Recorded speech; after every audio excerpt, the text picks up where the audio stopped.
Aujourd'hui, une entreprise ne serait rentable que si elle arrivait systématiquement à enchanter ses clients et ne pas simplement à les satisfaire.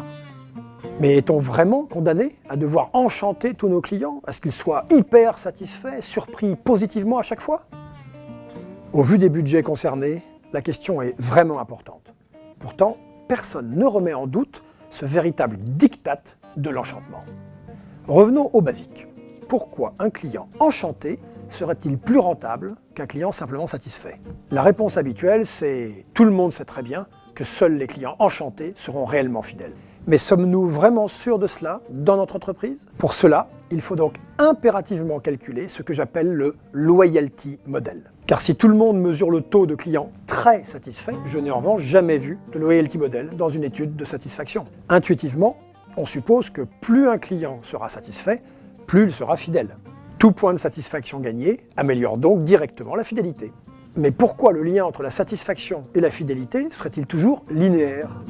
Les recherches scientifiques montrent qu'il existe en réalité des liens satisfaction-fidélité, c'est-à-dire des loyalty models, extrêmement différents selon les entreprises ou selon les secteurs.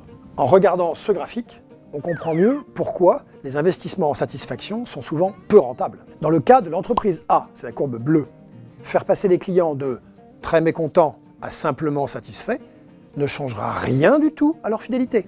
En revanche, les faire passer de simplement satisfaits à enchantés modifie complètement leur fidélité. Dans le cas de la courbe bleue, l'entreprise A est donc réellement condamnée à enchanter ses clients.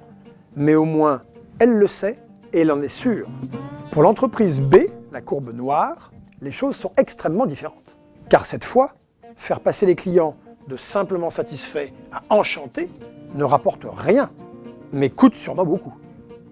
En revanche, limiter le nombre de clients mécontents aura un retour sur investissement extrêmement important.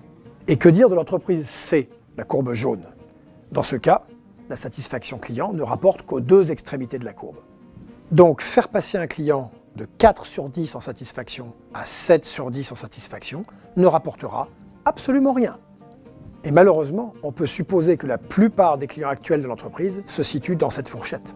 Comme on le voit, calculer son propre loyalty model constitue le basique, incontournable de toute politique de satisfaction client, en tout cas si on veut qu'elle soit rentable.